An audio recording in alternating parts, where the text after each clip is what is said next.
Korbankanlah hartamu sekalipun jiwa raga, berjuang membebaskan Palestin yang tercinta.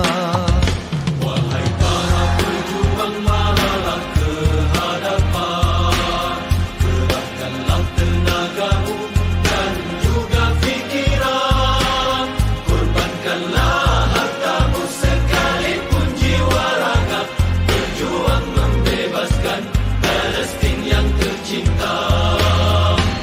Wahai para pencinta keadilan, jangan gentar berjuang bersama. Kezaliman yang bermaharajalela kita gempur hingga ke hujungnya. Ayo bersatu demi Palestin, bersama kita berjuang untuk Palestin. Tak kira walau diancam senjata, kerana Allah kita marah. Berjuang marilah ke hadapan, kerahkanlah tenagamu dan juga fikiran. Korbankanlah hartamu sekalipun jiwa raga, berjuang membebaskan Palestin yang tercinta. Wahai para pencinta keadilan, jangan gentar berjuang bersama. Kezaliman yang bermaharajalela kita gempur hingga ke hujungnya. Hentikanlah penderitaan dan juga kezaliman. Kembalikanlah keamanan di bumi impian. Berdoa kepada Ilahi agar Palestin akan merdeka, kekal sentosa selamanya. Para pejuang marilah ke hadapan, kerahkanlah tenagamu dan juga fikiran. Korbankanlah hartamu sekalipun jiwa raga, berjuang membebaskan Palestin yang tercinta. Ayo bersatu demi Palestin, bersama kita berjuang untuk Palestin. Tak kira walau diancam senjata, kerana Allah kita marah. Kerana Allah kita marah. Kerana Allah kita marah.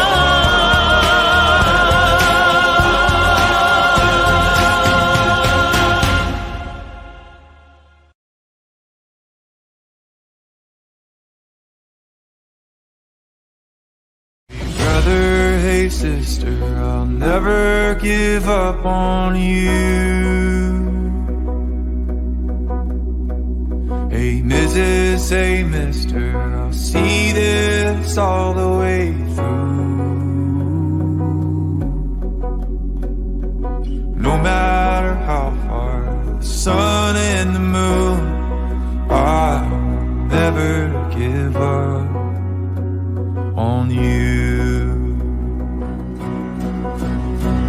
Hey brother, hey sister, I'll never give up on you. Hey Mrs., hey mister, I'll see this all the way through. No matter how far the sun and the moon, I'll never give up on you. And I will fight for you. I always do, until my heart is black and blue. 'Cause I'm not giving up, giving up, no, not yet. Even when I'm down to my last breath, even when they say there's nothing left. So don't give up on, I'm not giving up, no, not me. Even when nobody else believes, I'm not going down that easily.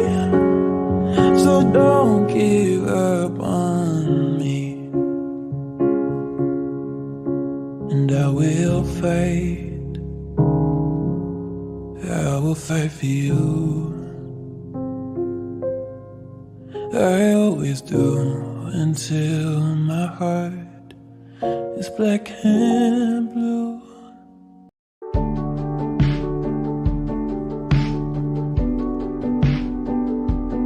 Here we are in one of the UNRWA school. As you see, the needs of water, drinking water, is very high. In this school, almost 1,700 person. We have almost 500 families in this school. So they have a lack of drinking water. We provide them 10 plastic water tanks, and we will fill these tanks every day, the morning and the evening. Thank you for Malaysia, and thank you for everyone donate to provide those displaced, those came from the north of Gaza, the displaced area, who provide them with water to drink. Assalamu alaikum.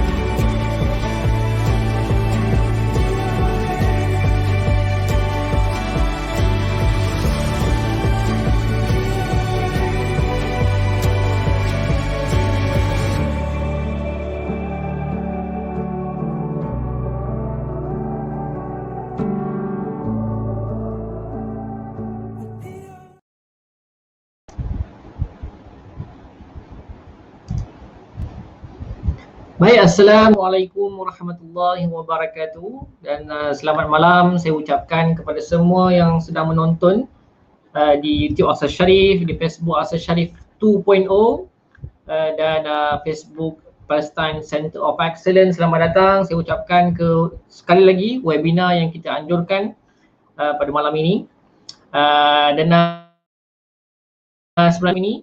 Dan insyaAllah pada hingga ke malam-malam yang berikutnya sampai hari Khamis kita ada susun satu webinar, satu siri webinar sempena Naksah 67 ataupun satu tragedi yang berlaku pada tahun 1967 ketika umat Islam menghadapi satu tragedi hitam di mana negara-negara Arab yang berperang dengan Israel telah ditewaskan dalam tempoh 6 hari sahaja. So ini satu kekalahan yang sangat mendukacitakan, sangat mengesankan dari sudut implikasi besarnya kepada Palestin, khususnya kepada Masjid Al-Aqsa dan Baitul Maqdis, yang mana dalam waktu ini, ketika perang inilah Masjid Al-Aqsa dan Baitul Maqdis jatuh ke tangan rejim Zionis Israel pada hari ini. Jadi pada malam ini kita akan mengupas tragedi ini. Bersama kita pada malam ini adalah Profesor Madya Dr. Hafizi Muhammad Noor. Assalamualaikum Dr. Waalaikumsalam warahmatullahi wabarakatuh. Selamat datang Dr. Clear Dr. Okey. Clear, Alhamdulillah. KJ mesti penat ni. 4 session in a row. Allahu Akbar, Allahu Akbar. Lepas ni take a break lah, take a break. Allahu Akbar. Rasa doktor pun banyak juga hari ni esok insyaAllah. Ana dah set dah maksimum 2 je satu hari. Allahu Akbar. Sebelum ni dah buat 4 in a row, memang flat lah. Allahu Akbar. InsyaAllah Ana minjam semangat daripada doktor. Kalau doktor boleh buat 4, Ana pun nak cuba try 4. InsyaAllah Alhamdulillah hari ni dapat 4. Tapi tak apalah, orang muda okey kot.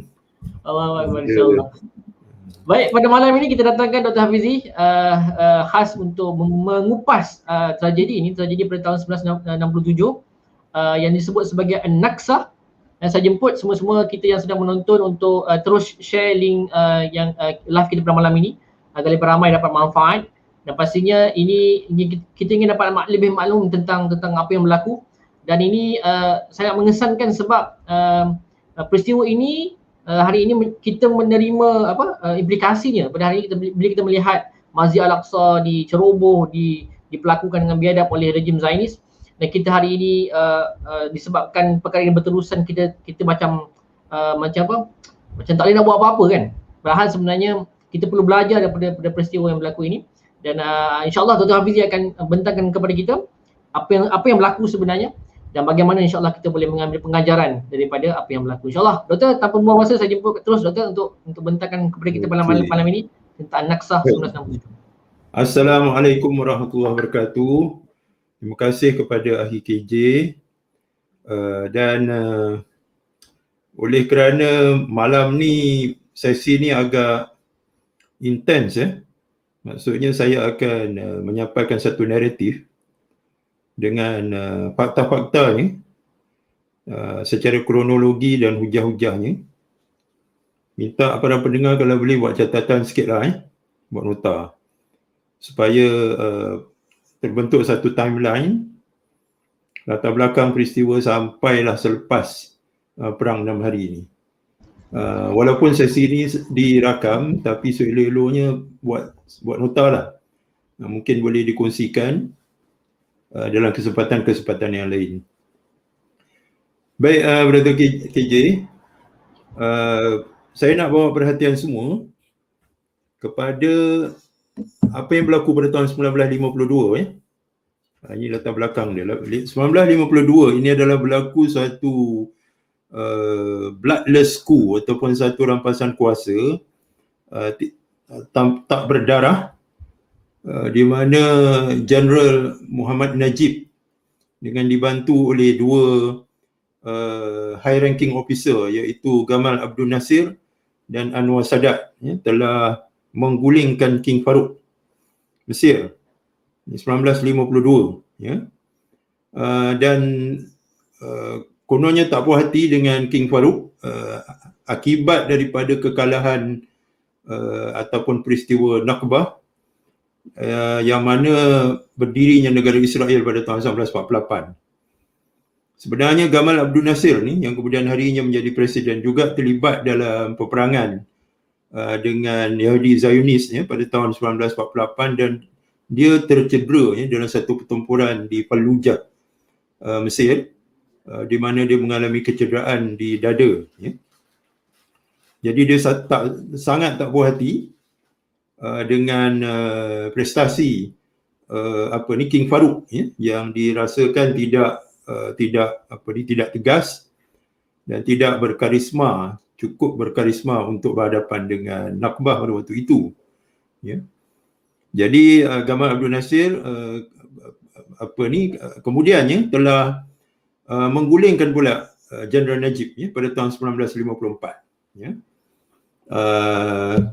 kerana dia rasa dia tidak efisien. Jadi dia lantik diri dia sebagai Presiden Mesir bermula pada tahun 1954 dan dia punya naibnya adalah Anwar Sadat yang kemudiannya menjadi Presiden Mesir pula pada tahun 1970. Okey. Apa yang berlaku sebenarnya? Jadi Gamal Abdul Nasir ni bermula pada tahun 1954 dia telah melakukan purge.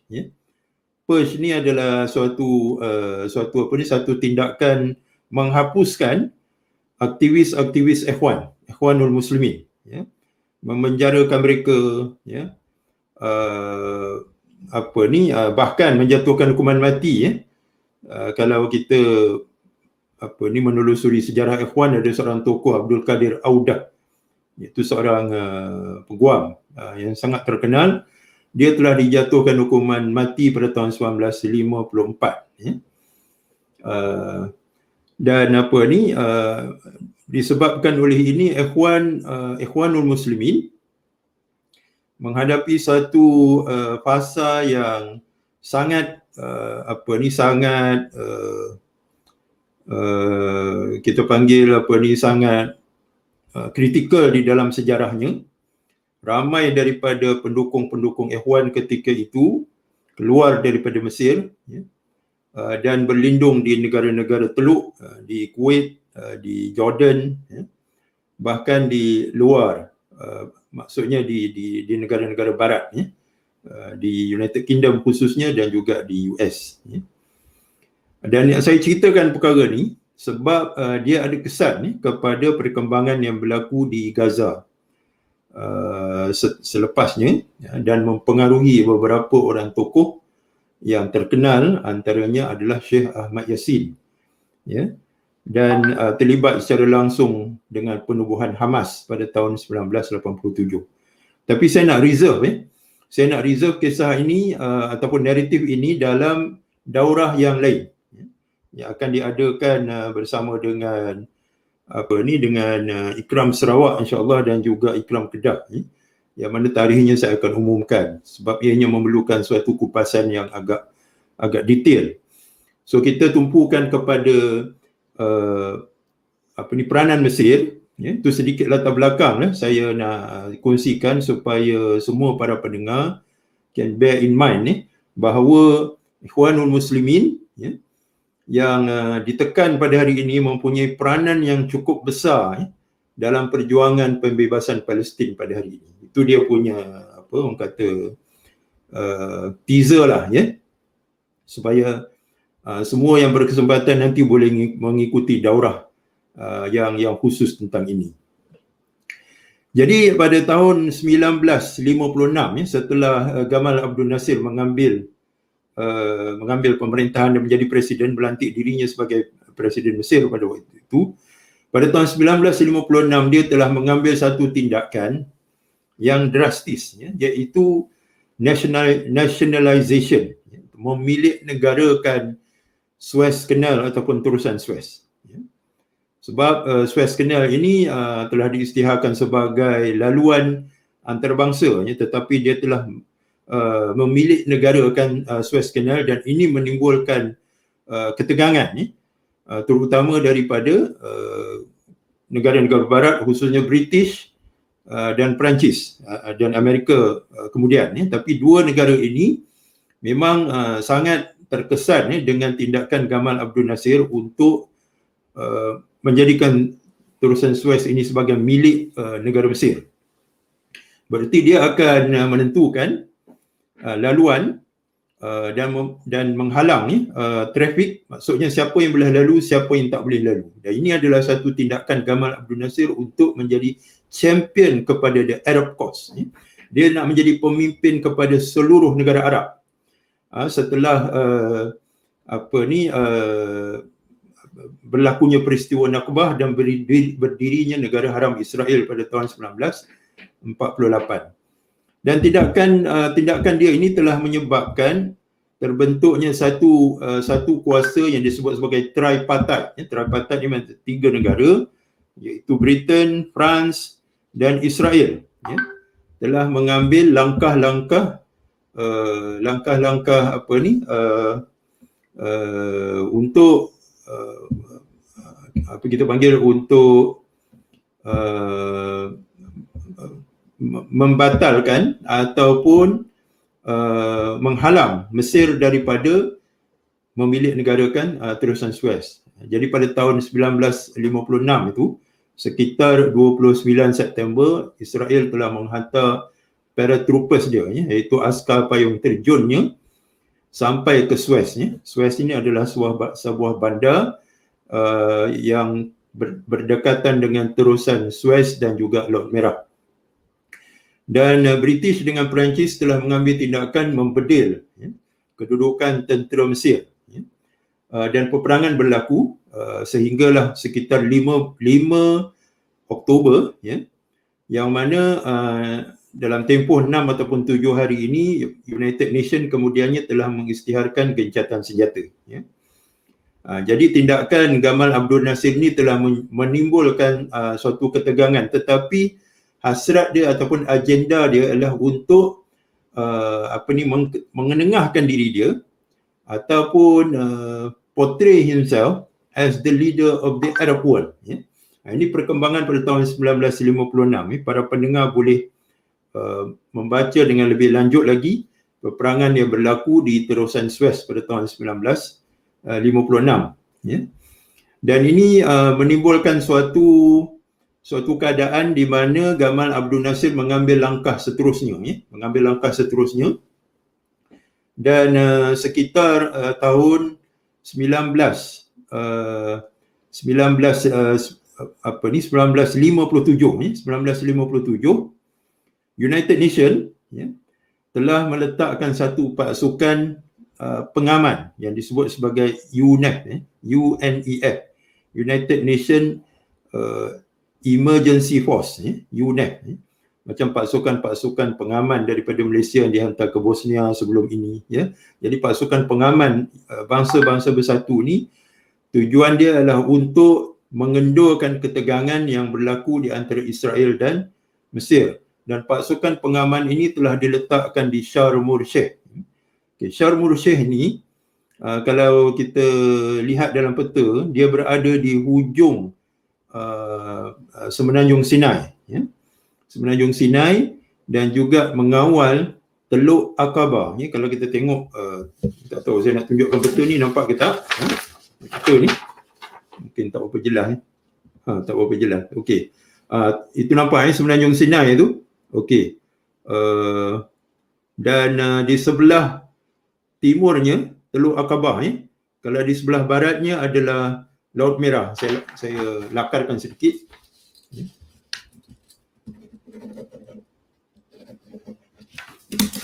Tempat yang saya conteng itu, yang di sebelah timurnya adalah Teluk Aqaba, di sebelah baratnya adalah Laut Merah, dan di utaranya adalah terusan Suez ataupun the Suez Canal. Okey, kalau kita tengok di hujung, di selatan Teluk Aqaba itu Selat Tiran, Tiran Strait, dan juga bandar yang ada di hujung Semenanjung Sinai itu adalah Sharm el-Sheikh. Okey, saya lukiskan kedudukan tempat-tempat ini sebab kita kena rujuk balik bila berlaku perang 6 hari pada tahun 1967. Jadi ini situasinya sehingga tahun 1958. Dan Gamal Abdul Nasir terus melakukan proses membina kekuatan dan juga ketengahkan suatu ideologi yang berteraskan kepada sosialisme, tetapi dengan brand yang khusus yang disebut sebagai Nasserism.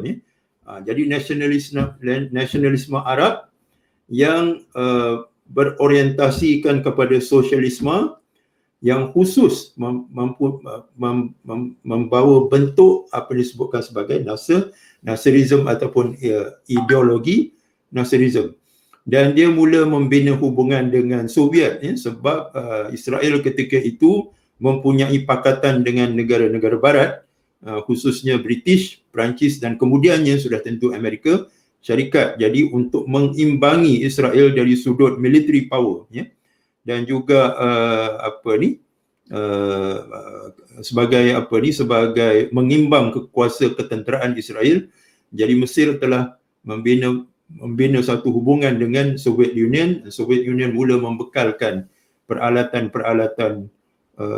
perang, termasuklah kereta kebal, kapal terbang pejuang MiG-17, 19, MiG-21, Tupolev, Ilyushin, Sukhoi, dan kereta kebal T-55. Jadi Soviet telah equip Egypt ataupun melengkapkan Egypt dengan peralatan ketenteraan yang dijangka boleh mengimbangi kuasa ketenteraan Israel. Jadi Gamal Abdul Nasir ni mula ketengahkan dia sebagai pemimpin, dan dia membentuk satu pakatan yang disebut sebagai UAR, United Arab Republic, bersama dengan Syria. Jadi dia punya kepimpinan dia itu sangat memukau. Mungkin sesiapa yang boleh selepas ini mendengar speeches ataupun ucapan Gamal Abdul Nasir, antara pemimpin yang paling kita panggil eloquent, dan juga boleh berucap dengan fiery speeches, ucapan-ucapan yang membakar, dua pemimpin di negara Islam. Yang pertama adalah Gamal Abdul Nasir dan yang kedua adalah Sukarno. Ya. Jadi kita lihat tahun 60-an itu adalah merupakan tahun di mana antara pemimpin negara-negara Islam yang lantang. Salah seorang daripadanya adalah Gamal Abdul Nasir. Kepimpinan dia begitu memukau sehingga Syria yang berada di utara, kalau kita tengok Syria tu kedudukan di sebelah utara, bersedia ataupun bersetuju untuk membentuk satu negara bersama dengan Mesir, namanya UAR, United Arab Republic, bukan UAE yang ada sekarang, United Arab Emirates. Ini adalah UAR, United Arab Republic. Dan kalau kita tengok UAR ni, kalau kita tengok stamp dia, akhir tahun 50-an dengan awal 60-an tu, dia menggunakan stamp itu, dia tulis UAR. Dan walaupun Syria keluar daripada gabungan UAR ni, Mesir terus mengekalkan namanya sebagai United Arab Republic, untuk menunjukkan bahawa Mesir adalah merupakan pemimpin bagi dunia Arab. Sehinggalah tahun 1971. So kalau kita tengok stamp that is issued, sehingga tahun 1971, stamp itu bertulis dengan UAR, United Arab Republic. Dan Gamal Abdul Nasir merasakan dia sudah cukup kuat, sehingga pada tahun 1965, dia telah mengusulkan kepada United Nations supaya mengundurkan UNEF, United Nations Emergency Force, UNEF, daripada Sharm el-Sheikh, dan tidak disangka-sangka, UTAN ketika itu yang merupakan United Nations punya Secretary General, bersetuju pula, bersetuju untuk mengundurkan UNEF. Kita tak tahu apakah alasannya, tetapi sudah tentu tindakan ini meletakkan Mesir dalam keadaan bahaya, kerana Mesir ketika itu mempunyai semangat, dan dia sangka dia mempunyai kekuatan ketenteraan, tetapi dia tidak mempunyai suatu persiapan yang memadai. Ini diulas sendiri oleh Syekh Ahmad Yassin, di mana dia mengatakan dalam salah satu daripada ucapan dia, we personally, kita merasa teruja untuk melancarkan peperangan dengan Israel pada tahun 1967. Tetapi setelah kita nilai kemampuan dan juga circumstances dan juga resources sumber yang kita ada, maka kita sebenarnya belum bersedia. Jadi kita telah menilai, dan kemudian kita postpone. Maksudnya dia mempunyai satu pandangan bahawa peperangan yang akhirnya berlaku pada tahun 1967 itu akan berakhir dengan kekalahan di pihak Mesir. Dia sudah menjangkakannya sebab dia tahu Mesir pada waktu itu walaupun mempunyai kelengkapan ketenteraan yang canggih, tetapi tenteranya tidak bersedia, tidak mendapat latihan yang secukupnya. So ini yang saya akan ulas, bagaimanakah pendirian Syekh Ahmad Yassin dalam tahun-tahun 60-an yang membawa kepada perang 1967. Amat menarik bila dia kata kita nilai dan kita postpone. Lepas tu kita kaji balik situasi ini dan kita postpone. Itu menunjukkan bahawa dua kali dia nilai kemampuan umat Arab ketika itu dan dia merasakan kita belum bersedia. Jadi walau bagaimanapun Israel telah memancing Mesir dengan mengatakan bahawa kami akan masuk ke Syria. Kami akan masuk ke Syria sehingga Damsyik. Maknanya Mesir telah meletakkan Israel telah meletakkan suatu projection bahawa kita tidak ada pilihan melainkan terpaksa masuk ke Syria dan mengambil alih Damsyik. Berarti menguasai Syria dan menjadikan Syria sebagai sebahagian daripada wilayah taklukan Israel. Dan kita tahu waktu itu Syria pun sudah mula membina kekuatan ketenteraan yang juga mendapat dukungan daripada Soviet. Waktu itulah, kalau kita tahu tengok 60-an itu, ini adalah satu period yang kita sebut sebagai the Cold War, kan? Zaman di mana zaman perang dingin, di mana Amerika dan Soviet terlibat dalam konflik konflik di beberapa tempat, khususnya di Vietnam, ya. Tetapi mereka tidak berdepan, maknanya Soviet dengan Amerika tidak berdepan, mereka menjadikannya sebagai perang proksi. Contohnya macam Soviet ketika itu bersama dengan Vietnam Utara dan Amerika bersama dengan Vietnam Selatan. Walaupun Amerika sudah terlibat dalam perang Vietnam ni sejak tahun 1955, ya, tetapi direct involvement dalam erti kata menghantar tentera darat ni they commit troops on the ground bermula pada tahun 1965. Jadi perang dingin ni memang berlanjutan untuk satu tempoh di Vietnam, kemudian di Timur Tengah, ya, dan juga di beberapa negara di Afrika seperti di Angola, ya. Dan saya ingat lagi waktu tu pada tahun 1967 tu mungkin terlalu kecil lagi, waktu tu baru berumur 5 tahun, ya. Tapi bila dah masuk darjah 1 tu, memang kita merasakan tahun 60-an tu adalah merupakan suatu tahun yang disebut sebagai apa ni, the explosive 60s, ya. Sebab pada waktu itulah berlakunya perang India-Pakistan 1965 diikuti dengan more intensified battle in Vietnam, ya, bermula pada tahun 1965, ya. Kemudian perang 6 hari bermula 1967, kemudian dilanjutkan lagi pada tahun 1969. Perang 6 hari ini tidak berakhir setakat 11 Jun 1967, tapi sebenarnya bersambung ataupun berlanjutan sebagai protracted war bermula pada tahun 1969 sehingga 1970, ya, di mana berlaku border clashes dan sebagainya, ya. Dan kita juga sendiri di negara kita sendiri berhadapan dengan sebaik saja tamat konfrontasi pada tahun 1960, kita berhadapan dengan darurat pada tahun 1960, kita berhadapan dengan konfrontasi pula bermula pada tahun 63, kemudian Singapura keluar daripada Malaysia 1965, kemudian kita berhadapan dengan 13 Mei 1969. Jadi memang sesiapa yang membesar pada tahun 60-an itu akan merasakan bahawa tahun 60-an itu is an explosive decade, explosive decade. Dan waktu itulah timbulnya apa yang disebut sebagai budaya hippies, ya, make love not war. Jadi boleh tengok macam mana reaksi masyarakat dunia pada ketika itu berhadapan dengan peperangan di banyak tempat. Lalu timbullah satu budaya lax, satu budaya permisif, ya, di mana mereka bosan dengan peperangan, lalu mereka ketengahkan budaya hippie, ya. Mereka buat satu parti namanya Woodstock, ya, dan slogan mereka adalah make love not war. Bukan make peace not war, tapi make love. Itulah tahun 60-an. Kemudian wujud apa yang disebut sebagai the Black Panther vigilante group, ya, untuk mempertahankan hak orang-orang kulit hitam di Amerika. It's a very interesting period, kalau kita saya yakin sebahagian besar pendengar adalah mereka yang tidak melalui zaman ni.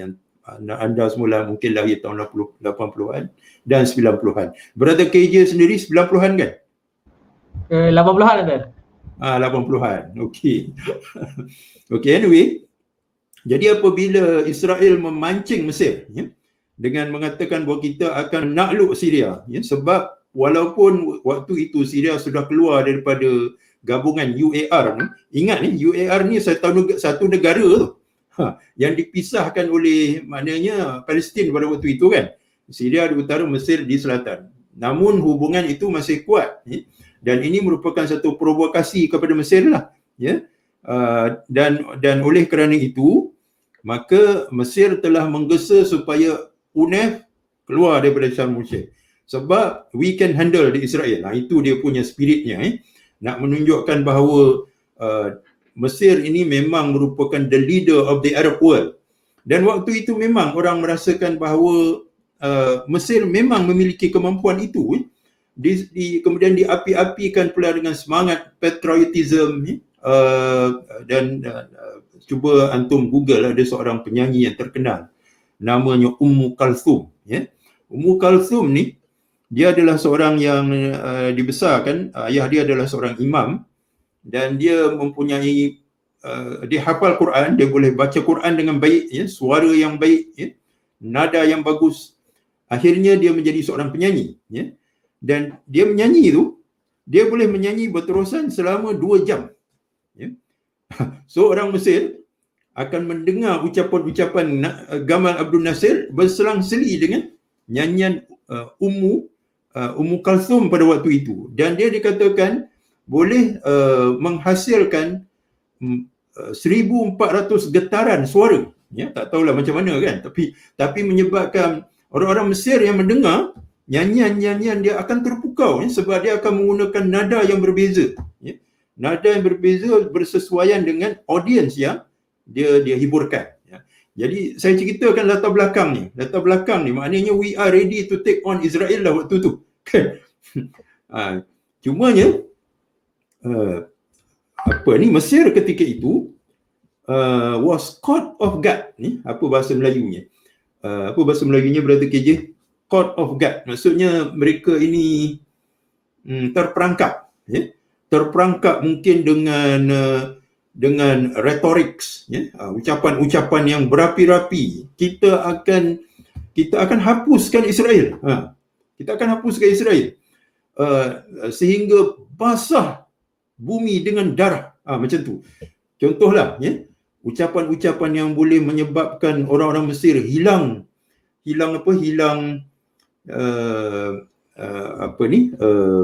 terlalu bersemangat, ya, sehingga mereka mungkin gagal untuk menilai kemampuan, ya, disebabkan dari semangat yang ditiup, yang berapi-rapi.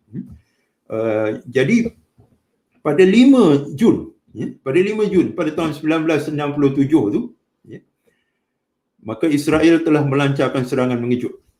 Ya. Serangan mengejut waktu pagi, ketika pilot ni, juruterbang masih tidur ataupun masih sedang bersarapan ataupun tak tahulah sempat sembang subuh ke tidak, ya. At the horizon, waktu subuh tu muncul jet-jet pejuang Israel, ya. Dan satu benda saya nak sebut dekat sini, ketika Israel ketika Mesir membentuk hubungan ekonomi dan juga ketenteraan dengan Soviet, Israel pada waktu itu mendapat bekalan senjatanya daripada France, ya. Maknanya Amerika ketika itu belum terlibat secara direct seperti yang kita lihat pada hari ini. Waktu itu France adalah penyokong kuat Israel, membekalkan jet pejuang, ya, yang terkini pada waktu itu, seperti Dassault Mirage, ya, Voltaire dan sebagainya, ya. Ini jet-jet yang terkini pada waktu itulah. Dan serangan ini mungkin pada waktu malamnya, sebab kadang-kadang mereka dengar nyanyian Ummu Kalsum ni sampai dini hari, sampai menjelang subuh, berselang-seli dengan ucapan Gamal Abdul Nasir. Jadi mereka tak bersedia. Pada pagi itu 300 daripada 500 jet pejuang dan juga fighter bomber, ya, pejuang pengebom, dihancurkan di atas tarmak, ya, di atas landasan. 300, bayangkan, ya. The most sophisticated fighter jets pada waktu itu, MiG-17, MiG-19, MiG-21, ya. Sekarang ni dah MiG berapa dah, ya. Sukhoi, ya. Tupolev, ini semua adalah jenama-jenama yang memang canggih pada waktu itu, dimusnahkan di atas landasan, ya. Dan bukan itu saja, mereka bom landasan tu supaya landasan tu tak boleh digunakan untuk kapal terbang berlepas. More than half, 50% of Egyptian air defense was destroyed in a matter of minutes. Bukan itu saja, jet-jet Israel ni boleh balik semula, refuel dan launch a second attack. Sebab beberapa lapangan, maknanya lapangan airfields ni, maknanya pangkalan tentera udara Mesir ni ada di beberapa tempat ni. Mungkin di Sinai, di beberapa tempat di Sinai, kemudian di Kahirah, di Tanta mungkin, beberapa tempat. So not only one airfields, tapi beberapa airfields dimusnahkan. Nah, satu cerita yang saya nak sebut dekat sini adalah tentang seorang pilot daripada Bangladesh. Okey, ini yang mengubat hati kita. Pilot ni bernama Saiful Azam. He was a captain then. Captain Saiful Azam. dijemput oleh kerajaan Jordan untuk melatih pilot-pilot Jordan pada waktu itu. Nah, ketika berlakunya serangan ni, ketika berlaku serangan Israel ke atas Mesir ni, Saiful Azam ni dia dengan dia punya wingman dia dan juga dia punya apa kita panggil squadron dia, dia scramble untuk intercept jet-jet pejuang Israel ni. 5 buah ya. Dia menggunakan kapal terbang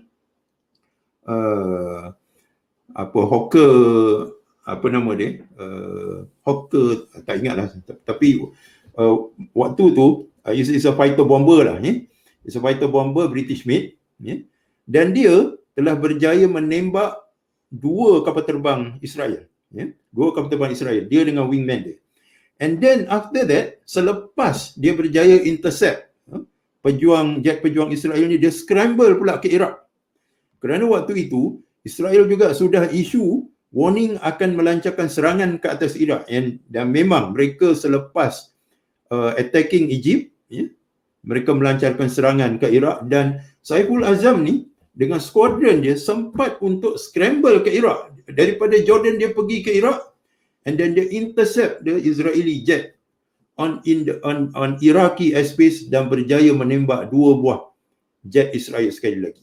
And rekod ini memang tidak pecah sehingga hari ini. Kemampuan seorang pilot menembak jatuh 4 jet Israel ya, 2 fighters dan 3 fighters dan 1 bomber dalam masa 2 hari berturut-turut.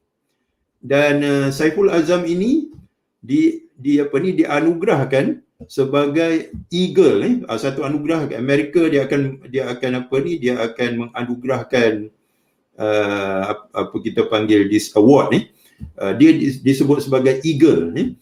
Cuma ada 22 orang aja di dunia ni yang ada award ni. Eagle ni diberikan award ni, Eagle of the Air ya. 22 orang saja, and Saiful Azam is one of them ya. So kita lihat ni bahawa sekiranya kita mempunyai kemahuan ya, kita mampu untuk berhadapan dengan Israel. Cuma we only have one Saiful Azam pada waktu itu, and all the other pilots are useless.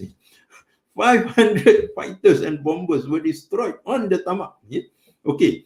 Dengan apa ni, when you lose your air cover, you lose your air force, you are sitting ducks lah. Yeah? Dalam peperangan waktu itu, kalau kita tidak ada kemampuan, kekuatan angkatan udara, maknanya it's a foregone conclusion, you are going to be defeated. Yeah? You are sitting ducks. Jadi setelah semua kapal terbang pejuang dan penggembur Mesir ingin dimusnahkan, Israel mula melancarkan serangan darat. Ya. Ada 5 serangan darat. Ya. 1 masuk ke Khan Yunis di Gaza. Ya. Ingat waktu tu Gaza masih lagi belum berada di bawah penjajahan Israel. Ya. Sebab bila Israel terbentuk pada tahun 1948, Gaza masih lagi berada di bawah pemerintahan Egypt, ya, Mesir. Jadi satu ketumbukan masuk ke Khan Yunis, dia menuju ke sebelah timur utara, menawan Gaza City, ya, North Gaza, kemudian yang dia buat pincer movement, satu lagi menuju El Arish. Tempat-tempat ni siapa-siapa yang pergi misi tahulah di mana tempat-tempat ni, El Arish.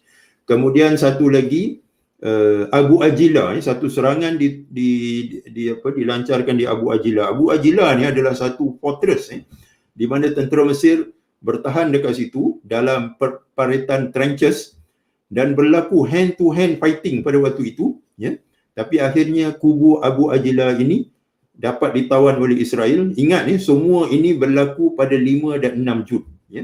Selepas serangan udara tu, mereka lancarkan serangan darat, dan serangan darat di Abu Ajila ini dipimpin oleh tak lain dan tak bukan oleh Ariel Sharon yang kemudiannya menjadi Menteri Pertahanan Israel. Ya. Dan satu lagi pada trup pasukan payung terjun menawan Sharmul Sheikh. Sharmul Sheikh ini patutnya ada tentera pengaman, ya. Tetapi atas desakan Gamal Abdul Nasir, maka tentera pengaman ini berundur dan Syar Mursyid pun ditawan, ya. Dan 5 serangan darat ni kemudiannya meneruskan perjalanan sampai ke Suez, ya. Ini berlaku pada 8 Jun. Bayangkan 5, 6, 7, 8. Dalam 4 hari tentera Israel sudah sampai ke Suez, ya. Sudah sampai ke Suez. Maksudnya kalau mereka nak meneruskan serangan sampai ke Kahirah pun boleh pada waktu itu, ya. Tetapi they have other bigger missions, ya. Jadi kita tinggalkan Mesir sekejap. Pada masa yang sama, kerajaan Jordan respon, ya, kepada serangan Israel ke atas Mesir ni dan mula menghantar tenteranya di tebing barat. Ingat, tebing barat waktu itu belum lagi dikuasai oleh Israel, kan. 1948 Israel tak termasuk tebing barat. Tebing barat is beyond the green line, ya. Di luar daripada garisan hijau, ya, yang dibentuk pada tahun 1949. Jadi beberapa kutumbukan tentera telah dihantar, satu ke Jenin di sebelah utara, kemudian di Ramallah, kemudian di Al-Khalil ataupun Hebron, ya. Kemudian Baitul Maqdis, ya. Dan juga Aqabah ni paling selatan. Dan tentera Iraq pun join juga, Tentera Iraq pun join di seberang Sungai Jordan. Nah, pada 5 Jun Israel melancarkan serangan ke atas semua tempat-tempat ini dan menyebabkan tentera Jordan dan Iraq terpaksa berundur sehingga ke timur Sungai Jordan, east of River Jordan. What happened? The whole of West Bank, tebing barat dikuasai oleh Israel daripada 5 sampai 8 Jun. 5 sampai 8 Jun. In a matter of 4 days. Tetapi pertempuran yang paling sengit berlaku di Baitul Maqdis pada 7 Jun, di mana tentera Israel masuk dan Baitul Maqdis dan mereka berjaya menguasai Masjid Al-Aqsa. Dan mereka raikan kemenangan ini dekat tembok burak, ataupun the Wailing Wall, Dan pertempuran yang berlaku di Baitul Maqdis ini sangat sengit, di mana 600 askar Israel terkorban, Tetapi bilangan tentera Jordan yang terkorban jauh lebih besar lagi, 6,000, Okay, that is the second stage. Jadi Masjid Al-Aqsa pun ditawan, pada 7 Jun. Ingatlah tarikh ini, Kita ingat 15 Mei, Nakbah. Kemudian 7 Jun, tak sampai sebulan kalau mengikut kiraan kalender lah, monthly calendar tu, 7 Jun kita memperingati pula, maknanya peristiwa Masjid Al-Aqsa ditawan. Bukan saja ditawan, it was desecrated, maksudnya dicemarkan dengan pesta minum arak dan sebagainya. Jadi Masjid Al-Aqsa tu berada di dalam kawalan Israel daripada tarikh itu 1967 sehingga hari ini. Berapa tahun dah tu berada KJ? Berapa tahun dah? 67, 33 campur 21. 53 tahun. 54 tahun. So 54 tahun, Maksudnya Ana ni umur 59. When I was 5 years old, ketika itu bila Baitul Maqdis dikuasai oleh Israel, that was the lowest point in our history. The lowest point. Sehingga seorang anggota Ikhwan ni, saya akan cerita dalam daurah yang akan datang, namanya Fathi Asy-Syiqaqi. Dia mengatakan, kita kehilangan Andalus pada tahun 1492. Ia masih lagi terkawal. Umat ini masih utuh. We are still intact. Kita kehilangan Baitul Maqdis pada tahun 1090. Zaman Zaman Imaduddin Zangi dan Nuruddin Zangi. Sehingga dibebaskan pada tahun 1187. We are still intact, dia kata. Kita kehilangan Baghdad. Baghdad was ransacked in 1258. We are still intact. But this time around, it's going to be a do or die. Maksudnya, bila kita kehilangan Masjid Al-Aqsa pada hari ini, itulah penentunya sama ada kita akan terus survive ataupun kita akan terus bungkam. Maksudnya we are defeated and menjadi golongan yang umat ini akan hilanglah. Umat ini akan hilang, akan hilang dengan kehilangan Masjid Al-Aqsa. So it was a very grave situation. Kalau kita bandingkan dengan waktu kita kehilangan Andalus, kita masih boleh melawan. Kita masih punya maruah. Bila kita kehilangan Baghdad, ia tidak berhenti. Umat tidak berhenti di situ. Kita melawan. dan kita bangkit semula. Dan kita pernah kehilangan Baitul Maqdis, tetapi ketika itu kita masih mampu untuk melawan dan mempertahankan hak dan muruah umat Islam. Tapi kali ini belum tentu. Begitu sekali grave, the gravity of the situation waktu itu. Jadi ingatlah Masjid Al-Aqsa ni sekarang ni berada di bawah kawalan Israel, walaupun yang menguruskannya adalah Jabatan Agama Wakaf Jordan kan. Kita selalu sebut sebelum ni yang dakwaan yang mengatakan duit tak sampai dan kita put out our defense. Memang pun Masjid Al-Aqsa di bawah pengurusan Jabatan Wakaf, Jabatan Agama Jordan, tetapi dari sudut hakikatnya, dari sudut keselamatannya, yang memantau pergerakan keluar masuk, yang menceroboh masjid, yang menentukan masjid bila buka atau tutup, yang membahagikan masjid ini. Kalau kita ingat masa zaman Trump, mereka bahagikan masjid ini dari sudut spesial dan juga dari sudut temporal. Maknanya masjid ini dibagi dua. Maknanya dari segi ada tempat yang boleh diziarahi oleh orang-orang Yahudi dan juga waktunya. Dan kita ingat lagi bagaimana masjid ini ditutup buat pertama kalinya dalam sejarah atas arahan Israel, dan kemudian mereka buka. Jadi bila mereka tutup, kita bantah, sebab mereka tidak mempunyai hak ke atas masjid ini, untuk menghalang orang untuk memakmurkannya. Kemudian mereka buka, kita bantah juga, sebab bukan hak mereka untuk tutup dan bantah ikut suka hati mereka, kan? Inilah nasib yang menimpa Masjid Al-Aqsa. Jadi saya ingatlah, saya nak bagi pesanan siapa-siapa nak ziarah Masjid Al-Aqsa selepas ni, koklah bila COVID ni dah selesai, kan? Kemudian dah ada normalisasi antara UAE dengan Israel. Mungkin ada direct flight pula lagi lepas tu, daripada Dubai ke Tel Aviv ke ataupun Baitul Maqdis. Manalah kita tahu. Kenangkanlah peristiwa ini. Fahami naratif sejarah bagaimana masjid ini dikuasai oleh Israel sehingga hari ini. Dan kenapa pada mutakhir ni, terutamanya bermula pada milenia yang kedua, dia buka pula masjid ini untuk diziarahi oleh umat Islam yang tak ada kena-mengena dengan bumi Palestin. Dr. Yusof Qaradawi telah meletakkan suatu panduan. Masjid ini tidak boleh diziarahi kecuali oleh mereka yang berada di tebing barat dan juga di Jordan yang ada kaitan sejarah dengannya.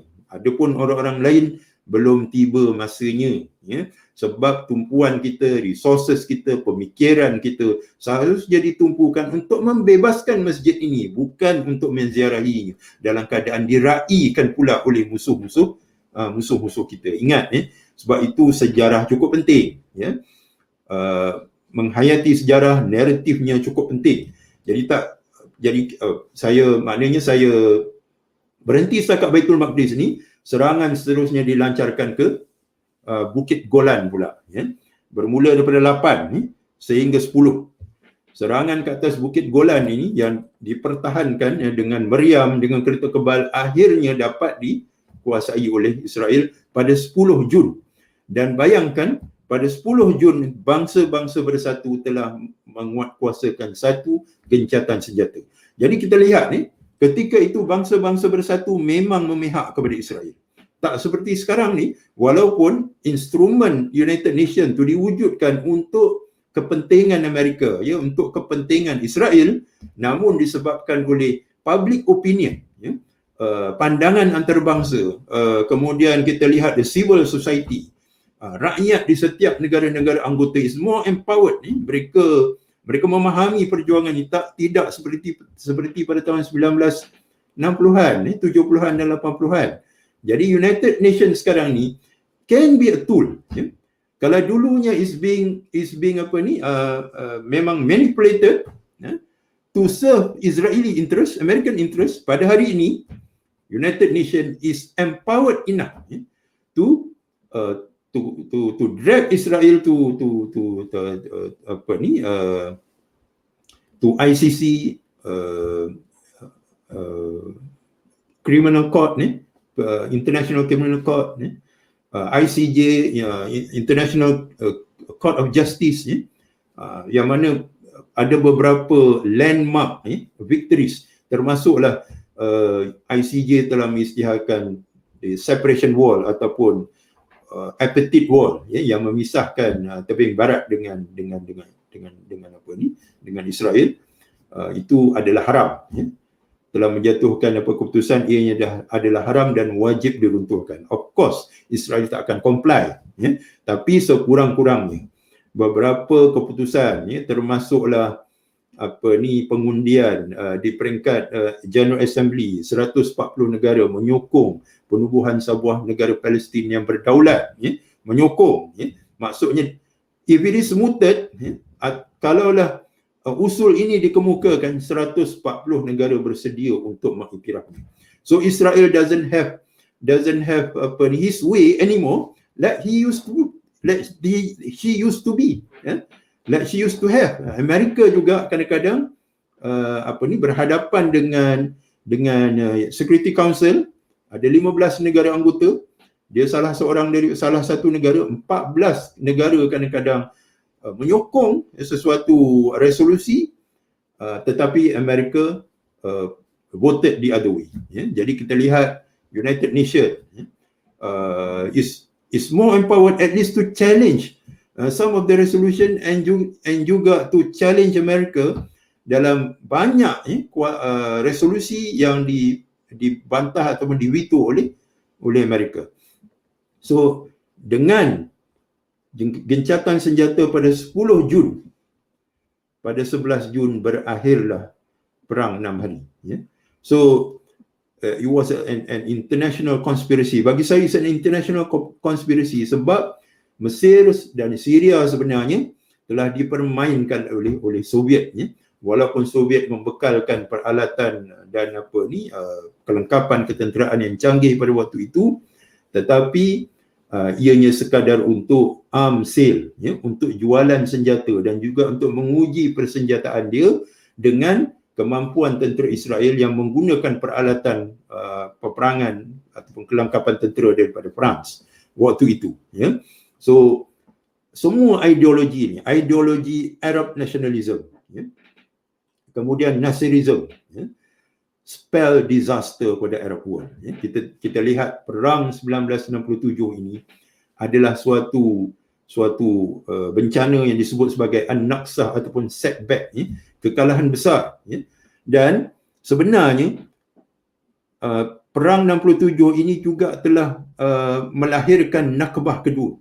Apabila Israel menguasai tebing barat, 1/4 daripada penduduk Palestin diusir keluar daripada tebing barat dan mereka menyeberang sungai Jordan ke timur, maksudnya mereka masuk ke Jordan. Separuh 250,000 dari lebih kurang 1 juta penduduk Palestin diusir keluar, sehingga mereka menyeberang sungai Jordan dan masuk ke negara Jordan. So Nakbah yang kedua berlaku dalam peristiwa An-Naqsah. Begitu juga bila Baitul Maqdis dikuasai, masjid dikuasai oleh Israel, maka tentera Israel telah menggunakan pembesar suara, menyeru supaya penduduk Baitul Maqdis segera meninggalkan Baitul Maqdis dan pergi ke Jordan. Mereka halau. Sebagaimana mereka halau pada tahun 1947 dan 48 dulu, 800,000 rakyat Palestin diusir keluar dalam peristiwa Nakbah. Ekoran daripada kemenangan mereka dalam perang 6 hari ini, mereka cuba untuk usir penduduk Baitul Maqdis. Mereka nak kosongkan Baitul Maqdis dan kemudian orang-orang Yahudi akan membina penempatan mereka ataupun mengambil alih rumah-rumah mereka. Tetapi alhamdulillah, penduduk Baitul Maqdis stay put, they stood their ground. Mereka tidak berganjak, tetapi Israel terus melaksanakan program eviction, pengusiran, kemudian home demolition, kemudian revocation of residence status. Jadi kalau mereka tak dapat diusir keluar, Israel akan menggunakan alasan remeh, macam kalau adalah penduduk di Baitul Maqdis itu yang keluar untuk satu tempoh, mungkin 2 minggu atau 3 minggu, apabila dia balik, status residensi dia ataupun status pemastautinannya dibatalkan, Begitulah kalau kita dengar apa yang berlaku mutakhir ni, Sheikh Jarrah yang melibatkan 500 keluarga. Kemudian berlaku pula pengusiran di Silwan yang melibatkan 800 keluarga.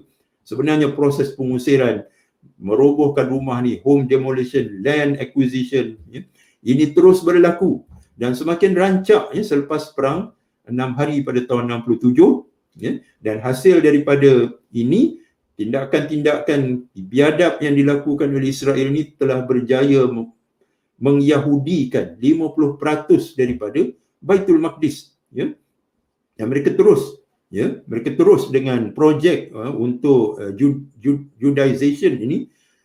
Sebenarnya bukan Silwan saja, bukan Sheikh Jarrah, ada 22,000 rumah lagi that has been served eviction notice, jadi inilah yang dihadapi oleh rakyat Palestin, day in day out, dan bila Israel menguasai tebing barat, United Nations pun meluluskan resolusi 242.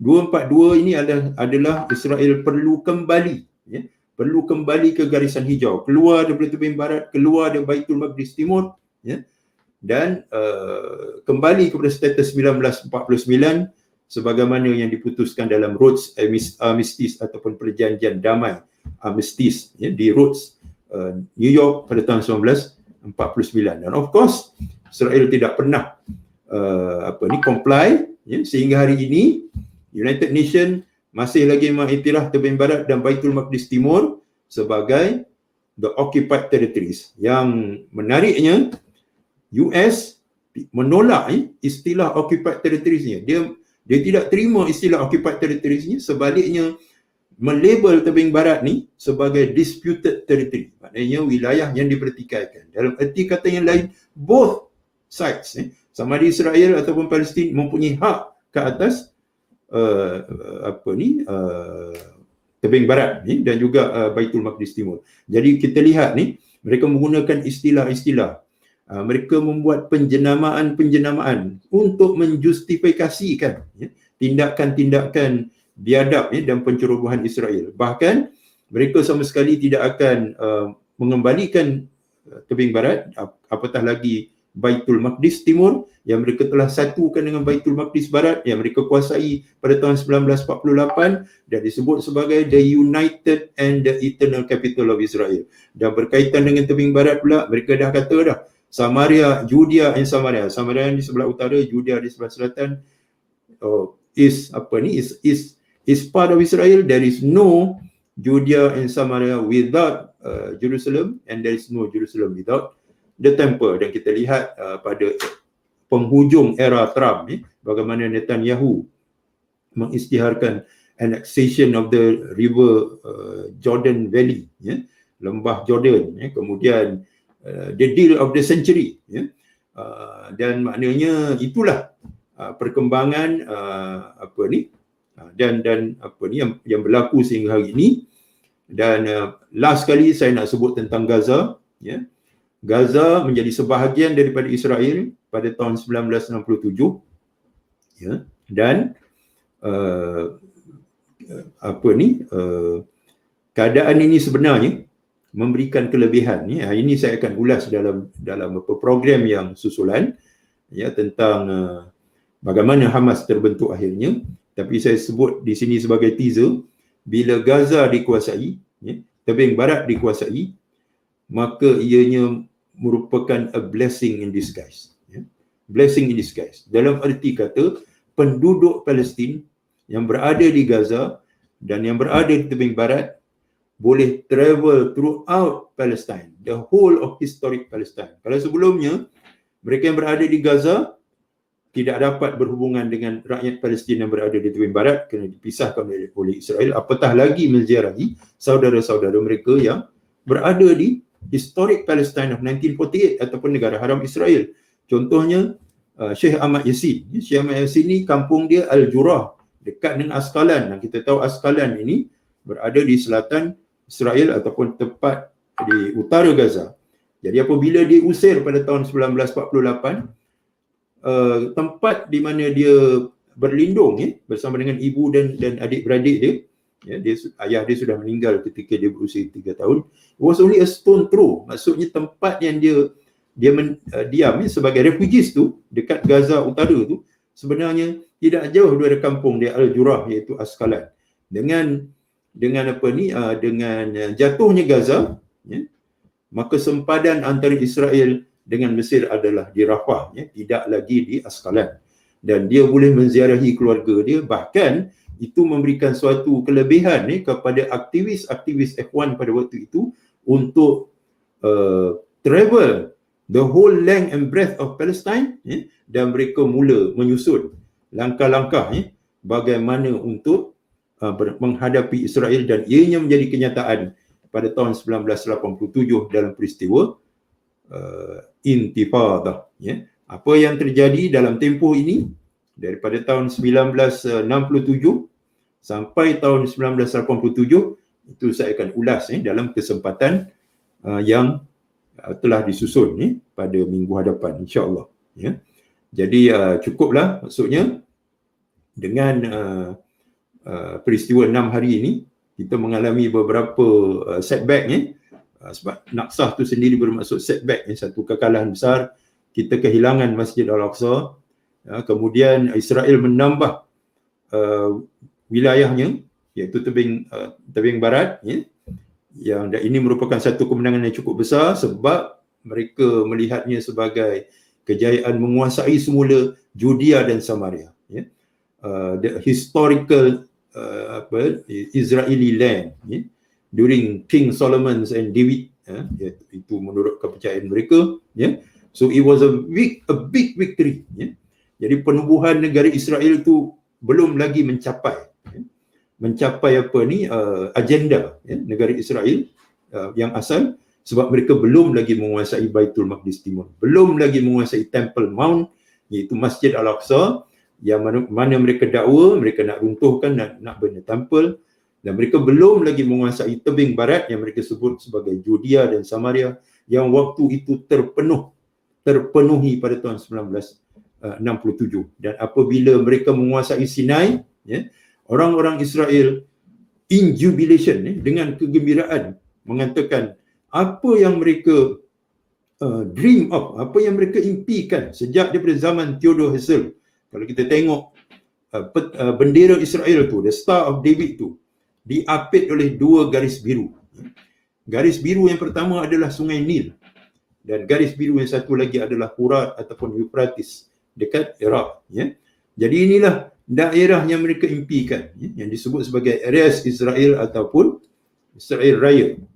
Dan mereka sudah mencapai salah satu daripada sungai yang menjadi sempadan Eretz Israel itu, iaitu Sungai Nil dengan jatuhnya semenanjung Sinai. So the next stage adalah Furat. Kenapa Sungai Euphrates? Sebab the patriarch, iaitu Nabi Ibrahim alaihissalam, adalah berasal daripada Iraq sebelum Allah Ta'ala perintahkan dia untuk berhijrah ke Syam, sebelum wujudnya Bani Israel lagi. Jadi itulah kejayaan-kejayaan yang mereka capai. Namun peristiwa perang 6 hari ini, walaupun dia merupakan satu milestone, kemenangan di pihak Israel, tapi sebenarnya dia membibitkan, telah menanam bibit-bibit kemenangan kepada rakyat Palestin dengan tumbuhnya elemen-elemen yang kemudiannya melahirkan Hamas pada tahun 1987. Ini tunggulah, tak mungkin saya ceritakan sebab ini sangat detail, dan memerlukan suatu slot yang khusus bagi kita menyelami perkara ini supaya kita faham, appreciate bagaimana Hamas boleh menang dalam setiap serangan yang dilancarkan pada tahun 2008, 2012, 2014, 2021. Mereka tak dapat dikalahkan walaupun dalam keadaan dikepung, dikenakan sekatan ekonomi. Jadi till next time, saya akhiri kuliah saya tentang An-Naqsah. Semoga ini memberikan kita suatu iktibar, banyak pelajaran yang perlu kita garap, dan menjadi an important milestone dalam kita membina kefahaman Jadi tak cukup kita menghayati apa yang berlaku hari ini, tetapi kita perlu dalami, selami naratif yang menjadi latar belakang kepada kejayaan-kejayaan dan juga kekuatan-kekuatan yang dibina ataupun terbina dalam masyarakat ataupun umat Islam di Palestin ini, sehingga dia mampu untuk berhadapan dengan Israel sehingga hari ini. Wallahu alam bisawab. Saya kembalikan kepada Brother KJ. Baik Doktor, terima kasih atas pembentangan Doktor yang sangat padat tadi dengan banyak informasi-informasi tentang latar belakang kepada yang membawa kepada peperangan ini dan kesan dia dan bagaimana implikasi dia sampai pada hari ini. Mungkin ada banyak soalan daripada pendengar kita di YouTube dan di Facebook. Banyak soalan Banyak soalan. Sebab Doktor bagi banyak sangat informasi. Banyak soalan tu maksudnya diorang berminat. Dari Betul. satu segi positif lah, Alhamdulillah. Alhamdulillah. Yang mana saya boleh jawab, saya cuba jawab. InsyaAllah Doktor. Okey, saya akan pilih beberapa soalan insyaAllah untuk Doktor berikan jawapan insyaAllah. Soalan pertama insyaAllah daripada Encik Muhammad Ghazali Ibrahim. Apa terjadi kepada Gamal Abdul Nasir Doktor selepas perang 6 hari? Oh, okey. Ini kena masuk sesi yang saya umumkan tadi. Tapi ringkasnya, Gamal Abdul Nasir apabila dia kalah dalam tahun 1967 tu, dia cuba untuk berundur sebagai presiden, tetapi rakyat Mesir yang fanatik pada dia, yang sudah apa orang kata ni, the right way is fanatic lah, taksub, yang merasakan dialah juru penyelamat bangsa Arab. Waktu tu jangan cakap pasal Islam lagi lah, Islam belum lagi muncul waktu tu. So nasionalisme Arab ini adalah seolah-olah menjadi akidah penduduk Arab waktu, khususnya saya katakan tadi macam Syria sendiri pun bersedia untuk bergabung dengan Mesir dan menjadi United Arab Republic. Okey. Dia kemudiannya disebabkan oleh sokongan daripada rakyat Mesir ni, dia terus menjadi presiden sehinggalah pada tahun 1970 dia meninggal dunia. Bila dia meninggal dunia, ini menariknya, dia digantikan oleh Anwar Sadat. Anwar Sadat ni dia ubah polisi daripada satu rejim yang sangat represif kepada satu rejim yang kononnya memahami penderitaan yang dilalui oleh umat Islam di Mesir, khususnya elemen-elemen Islamik, the Islamist group. Jadi Ikhwan pada waktu itu dibebaskan. Dan Anwar Sadat claim himself to be a believing president, seorang presiden yang beriman. Ini saya akan kupas lagi sebab perkembangan ini sangat menarik. Perubahan polisi yang berlaku ini sedikit sebanyak telah memberi nafas kepada Ikhwanul Muslimin dan juga memberi kesan yang besar kepada perkembangan dakwah dan juga pembinaan kekuatan Ikhwan di Gaza. Jadi cukup sekat tu.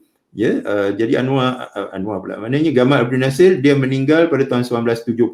Dia meninggal pun mengejut, mungkin disebabkan oleh tekanan-tekanan perasaan, kerana kekalahan yang begitu decisive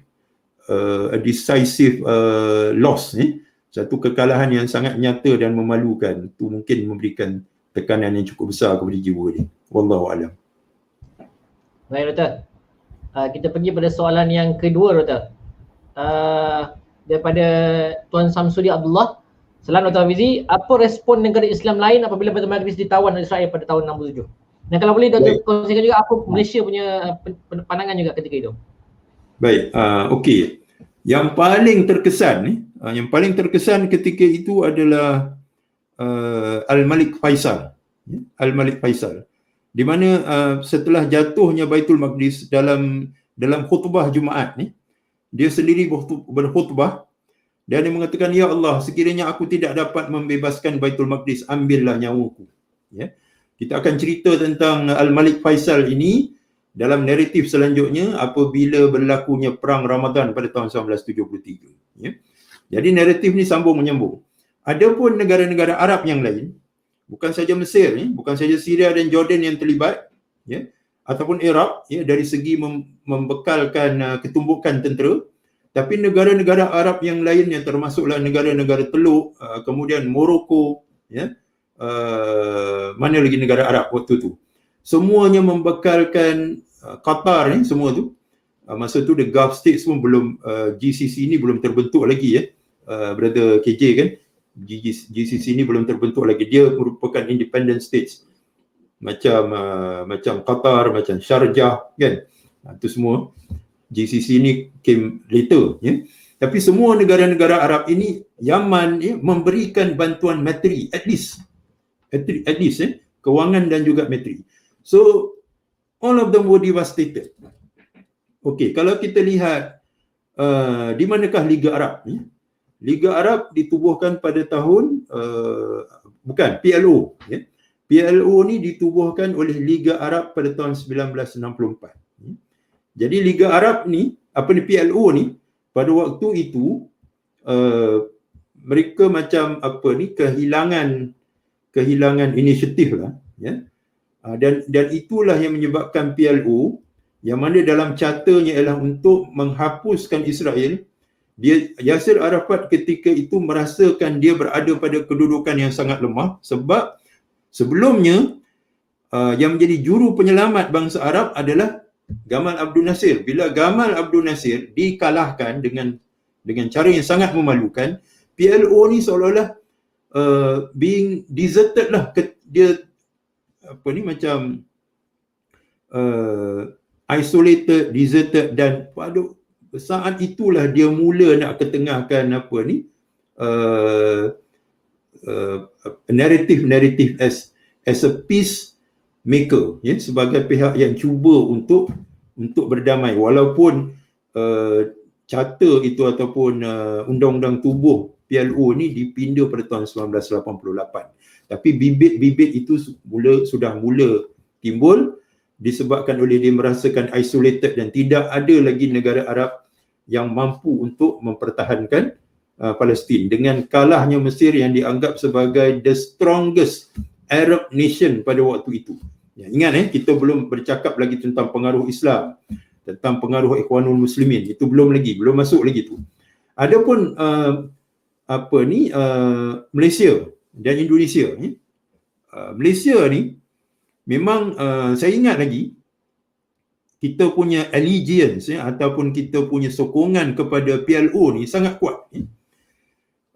Dan Yasser Arafat pun pernah datang ke Malaysia dan berucap di Stadium Merdeka, dan the audience was, Masya Allah kan, everybody turn up untuk memberikan sokongan. Tetapi spiritnya masih melihat ini perjuangan rakyat Palestin dan kita memberikan sokongan. Maksudnya waktu tu Masjid Al-Aqsa is not the center of our concern yet. Kita tidak membicarakannya dalam konteks Baitul Maqdis, is not the focus yet. Masjid Al-Aqsa is not the concern yet. Sehingga kan waktu tu saya kecil lagi, saya tak tahu apakah respon ataupun perasaan umat Islam pada waktu itu, tapi pada tahun 1973 apabila berlakunya perang Ramadan kita lihat semangat tu masih lagi berteraskan kepada kebangsaan Arab. Maknanya kita sokong mereka ini, sokong mereka ini atas dasar untuk memerdekakan Palestin on the basis of nasionalisme Arab ataupun nasionalisme Palestin. Dia belum sampai lagi kepada perjuangan yang berteraskan kepada akidah. Macam mana nak umat Islam nak adopt ataupun nak melihat ianya sebagai satu perjuangan yang berteraskan akidah? Umat Arab sendiri tidak melihatnya sebagai suatu perjuangan yang berteraskan akidah. Mereka tidak menjadikan Baitul Maqdis itu sebagai fokus. Maknanya jatuh Baitul Maqdis samalah macam mereka kehilangan Sinai. Bahkan kehilangan Sinai itu lebih berharga daripada Mesir. Sebab tahun 1978 Anwar Sadat pergi ke Baitul Maqdis untuk mendapatkan semula Sinai. Tetapi harga yang terpaksa dibayar adalah mengiktiraf Israel dan mengiktiraf Baitul Maqdis sebagai ibu negara Israel. So berdasarkan kepada instances ini, ya, ataupun gambaran-gambaran luaran yang kita lihat ni, bolehlah kita katakan bahawa sokongan kita kepada Yasir Arafat pada waktu itu adalah kerana dia Yasir Arafat, ya. Kerana dia mempelopori PLO untuk membebaskan ataupun memerdekakan Palestin. Dan spirit untuk melihat ini sebagai perjuangan yang berteraskan akidah hanya muncul pada tahun 1987, ya, apabila berlakunya intifada. Ya. Waktu itulah spirit tu berubah, ya, dan mempengaruhi pemikiran dan jiwa umat Islam. Wallahu a'lam. Baik Doktor, betul bertambah sikit Doktor tentang Khartoum Resolution Doktor. Apa dia? Khartoum Resolution. Resolusi Khartoum. Ni Brother KJ kena explain lah. Cuma okey, saya lupa tadi, ya. Menyambut soalan Baitul Maqdis ni, dia respon terhadap Baitul Maqdis ni memuncak pada tahun 1969 apabila Masjid Al-Aqsa dibakar pada 21 Ogos. Okey. Jadi waktu itu ada idea dah untuk melahirkan satu organisasi, ya.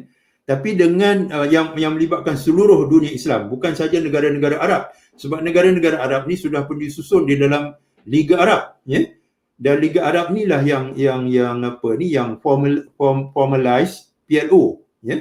Jadi PLO ni merupakan wakil kepada dunia Arab dalam perjuangan Palestin. Tetapi ada juga usaha untuk melahirkan satu platform yang melibatkan seluruh negara Islam selain daripada negara Arab juga, ya. Maknanya Malaysia, Indonesia dan semua negara-negara Islam yang lain, Turki dan sebagainya, ya, negara-negara Afrika. Jadi peristiwa ni macam dia macam menjadi trigger kepada penubuhan OIC. 3 pemimpin yang boleh disebut dekat sini yang merupakan instrumental kepada penubuhan OIC, iaitu Tunku Abdul Rahman Al-Haj, Al-Malik Faisal dan juga King Hassan of Morocco.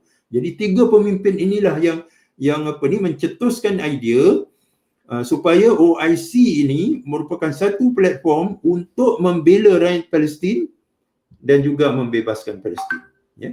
Dan peristiwa yang mencetuskannya adalah pembakaran ke atas Masjid Al-Aqsa pada 21 Ogos yang kita sambut sebagai The Aqsa Day, ya. Malaysia mengeluarkan stem rasmi pada 21 Ogos pada tahun 1978 dan 1982. Elok sangatlah kalau kerajaan hari ini keluarkan balik stem peringatan pada 21 Ogos. Mungkin kita boleh lobbylah sentimen yang begitu kuat sekarang ni untuk membantu Palestin.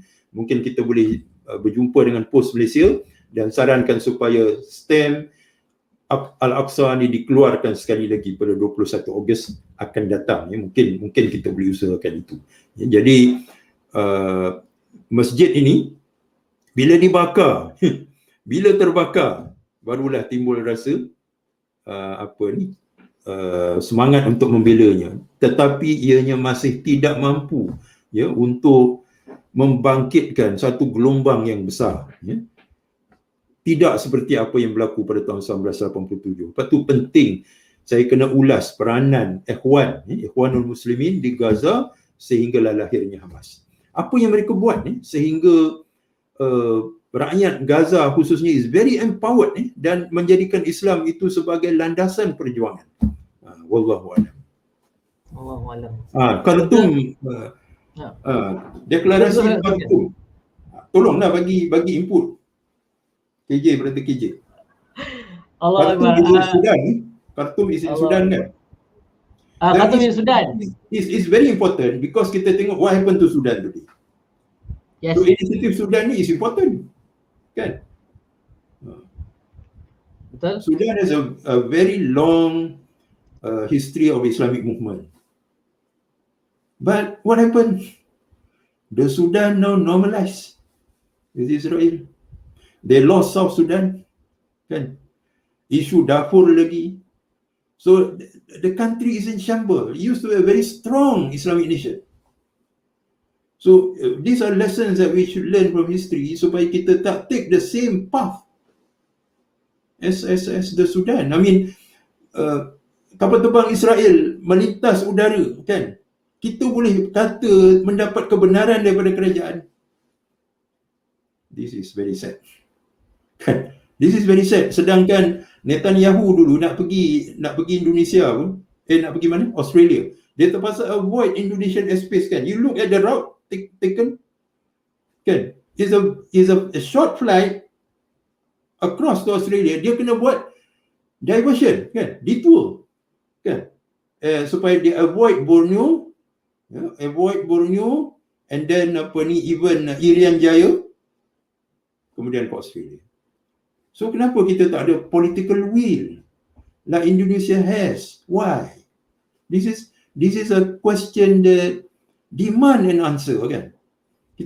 Sebab tu BDS ni kita kena support. BDS kita kena, and we are gaining grounds, kan? Puma, G4S, Caterpillar, Hyundai Heavy Industry, HP. Betul ke berarti KJ? HP, kan? Betul. So we are gaining grounds. Kalau kita follow development BDS ni di Malaysia dan juga worldwide, Masya Allah, I think we are we are scoring points. Kan? So teruskanlah. InsyaAllah, Doktor. Baik, saya rasa kita dah ke penghujung rancangan. Ada satu soalan lagi tak? Ada soalan lagi tak? Satu je lagi kalau ada. Ada. Okey. Yang pressing. Yang pressing baik. Dia agak panjang sikit soalan ni, Doktor. Dr. Hafizi, maaf jika soalan ini bersifat teknikal berkenaan choice of word, eviction, yang bermaksud pengusiran yang sah serta mendapat perkenan undang-undang. Apa pandangan doktor? Sebab kita tidak akui kerajaan Zionis dan undang-undang mereka. Dan sebahagian aktivis Palestin menggunakan perkataan forced displacement bagi menggantikan eviction. Menurut aktivis, word matter for Palestine as it can shape public opinion. Pandangan doktor? Saya setuju, kan? Saya setuju. Kita gunakan istilah-istilah yang tepat. Kalau maknanya if we want to replace eviction ni force eviction lah, pengusiran keluar. Kalau kita nak gunakan a more suitable word, forced displacement, okay. I have no problem, kan? Kita gunakan istilah-istilah yang tepat. Contohnya kita tak boleh kata peperangan. It's not a war, kan? Perang antara Israel dan Gaza, it was not a war. All along it has never been a war. Is an attack, a brutal attack on a helpless population, kan? Kemudian Israel memang dia guna istilah, contohnya saya sebut tadi, US kata disputed territory rather than occupied territory, kan? Occupied territory ni is an official term, bolehlah kita boleh terima, ya. Tetapi Israel tu bukan saja occupy a territory. Israel itself is a rogue state, sebuah negara haram. It should not have existed in the first place. Itu narrative is very important, kan? Contohnya macam Gilad Shalit diculik dari kereta kebal. See, kan? Gilad Shalit diculik, and a soldier, kan, should never be kalau culik ni apa perkataan yang digunakan untuk culik kidnap. What is the English word for culik ni? Kidnap. Yeah? Kidnap. Yes, that was the word. Yeah. Kidnap. A soldier can never be kidnapped, kan? A soldier is captured, and he was kidnapped in his tank dalam kereta kebal. I mean that word, kan? Only fit for a woman or a child, kan? A child is kidnapped. Okay, but never a soldier. Kalau saya seorang askar pun saya malu. Diculik, kan? Selepas peperangan, I want to walk with my head held high. Even I was a POW, prisoner of war, with pride, kan? Maksudnya kita menjadi tawanan perang. But kalau saya balik sebagai seorang sebagai mangsa culik, saya malu lah. Tapi Israel is using it. Why? Because dia nak kata Hamas ni, this resistance ni adalah penjenayah. Sebab penjenayah dia menculik, kan? So use the right term. Bahkan nama-nama, contohnya jangan sebut Ashkelon, because the real name is Asqalan. Tempat lahirnya Imam Syafi'i, tempat lahirnya Imam Ibn Hajar Al-Asqalani yang buat kitab tentang tentang pandemik tu. Kan? Dia kematian 2 daripada anak perempuan di dalam pandemik ataupun penularan penyakit macam yang kita hadapi sekarang. Dia buat kitab tebal 400 muka surat. Imam Ibn Hajar Al-Asqalani. Ya. Kemudian Ariha yang disebut sebagai Jericho, jangan sebut Jericho, Ariha, sebab tu kurma tu yang mulanya jenamanya Jericho, saya kata tukarlah Jericho ni. Nama Jericho tak ada orang nak beli sebab itu nama Israel, sedangkannya diusahakan oleh penanam kurma Palestin di Ariha, dan Ariha ni ada special status zone zone A kan, Brother KJ, dalam perjanjian Oslo. Di mana dia have full control on the economy, on the civil matters kan, dia have full control. Kemudian Al-Khalil, apa nama yang diberikan oleh Israel? Hebron kan, namanya Al-Khalil. Ibrahim Khalilullah kan. Dekat situ ada masjid Ibrahimi kan. Kemudian banyak lagi lah, maknanya try untuk retain the right word. Saya setujulah dengan saranan tu. Forced displacement, yes, we can use that kalau ianya akan memberikan makna yang lebih jitu tentang apa yang dia ada pilih rakyat Palestin pada hari ini. Baik, Doktor. Terima kasih atas pembentangan Doktor pada malam ini. Mungkin saya nak minta Doktor tutup sikit dengan Doktor ringkaskan apakah ibrah yang kita boleh ambil daripada Naksah ini untuk panduan kita bergerak ke harapan, insyaAllah. Baik. Hari ini Israel mungkin tidak menghadapi banyak masalah dengan negara-negara Arab. Walaupun kita tengok negara-negara Arab pada tahun 1960-an dulu tidak mempunyai kemampuan, tetapi sekurang-kurangnya dari sudut jati diri, mereka melihat Israel itu sebagai musuh. Mereka membuat persiapan-persiapan, walaupun persiapan-persiapan itu tidak seimbang, dan akhirnya mereka dikalahkan. Kekalahan di medan perang ni bagi saya lebih mulia daripada apa yang berlaku pada hari ini, normalisasi. Tunduk kepada Israel, membina hubungan diplomatik, membina perdamaian kepada Israel yang telah merampas hak rakyat Palestin, yang telah mengusir mereka keluar daripada negara mereka. Jadi bagi saya, walaupun ianya satu kekalahan yang memalukan atas sebab-sebab yang saya telah terangkan sebentar tadi, bersandar kepada ideologi yang rapuh, macam sosialisme, Lenin, Marxism, Nasserism, all brands of Arab nationalism yang very steep in racist perkauman Arab.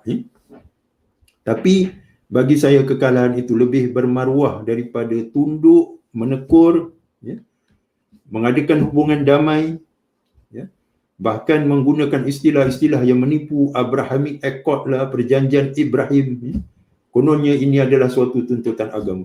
Apa yang dilakukan oleh negara-negara Arab pada hari ini adalah satu penghinaan. Jauh lebih hina lagi daripada kekalahan yang memalukan yang berlaku pada tahun 1967. Itulah yang saya boleh tutup, Brother KJ.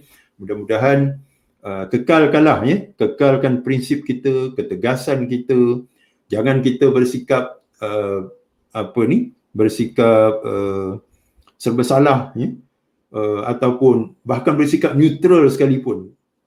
Masih ada lagi suara-suara yang mengatakan bahawa Israel dan Gaza ni ataupun Palestin ni mesti berdamai. Semua cubaan perdamaian telah dilakukan sejak daripada tahun 1978 sampai kini.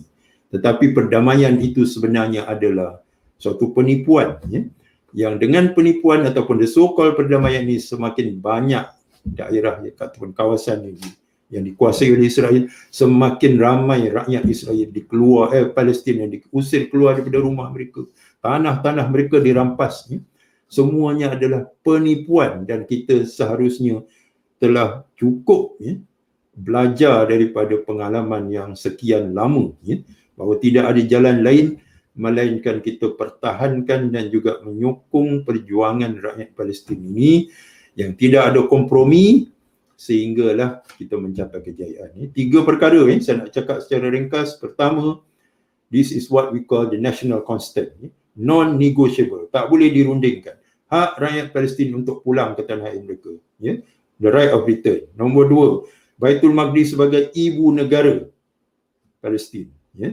Dan yang ketiga, tidak ada perdamaian ataupun pengiktirafan ke atas negara Israel. Itulah 3 perkara yang menjadi pegangan dan prinsip kita yang tak boleh diubah selamanya. Wallahu alam. Terima kasih kepada KJ dan semua pendengar yang sudi mengikuti sesi ini sehingga akhir. Dan kalau sempat kita akan umumkan, ya, beberapa siri daurah, ya, ataupun pengisian yang detail, ya, tentang apa yang berlaku daripada tahun 1948 sehingga 1993 berkaitan dengan development ataupun perkembangan gerakan Islam di Gaza dan di Palestin umumnya. Baik Doktor, terima kasih banyak atas kesimpulan yang diberikan dan pembentangan Doktor yang penuh padat tadi tentang peristiwa yang berlaku pada tahun 1967. Saya nak mengajak kepada semua yang hadir pada malam ini untuk jasa makluman kepada semua. Siri ini adalah episod pertama kepada siri yang kita telah susun sepanjang 6 hari. So ni perang 6 hari, kita susun juga pengisian 6 hari daripada hari malam ini sampai malam Khamis nanti.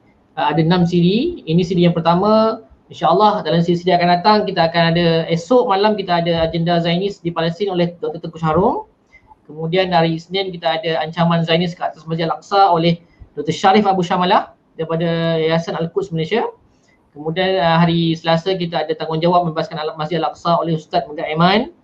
Hari Rabu kita ada boykot Zionis. Dr. Aziz sebut tadi tentang BDS, boykot Zionis dari sudut pandangan Islam. Oleh Profesor Muhammad Nazari sendiri, iaitu pengerusi BDS Malaysia. Dan hari Khamis kita akan tutup dengan pembentangan oleh Ustaz Muhammad Syari daripada Tarabul Center tentang kehancuran Zionis menurut Al-Quran. So insyaAllah saya ajak semua yang menonton nak ikuti terus siri ini. Kita memang buat live setiap malam jam 9 malam di live di YouTube Asal Sharif, dan insyaAllah boleh subscribe ke YouTube Asal Sharif untuk pastikan kita mendapat makluman program ini. Kalau terlepas menonton live, boleh ikuti recording yang telah dibuat di YouTube insyaAllah. Untuk itu terima kasih saya ucapkan sekali lagi kepada Dr. Hafizi atas pembentangan pada malam ini, dan terima kasih kepada semua yang menonton. InsyaAllah kita teruskan jihad kita untuk membantu saudara kita di Palestin, dan insyaAllah satu hari nanti kita akan dapat masuk ke Masjid Al-Aqsa, solat di sana dalam keadaan ia telah bebas dan merdeka insyaAllah. Untuk itu kita akhiri dengan wabillahi taufiq wal hidayah. Assalamualaikum warahmatullahi wabarakatuh. Waalaikumsalam warahmatullahi wabarakatuh. Jazakumullah khairan katsiran.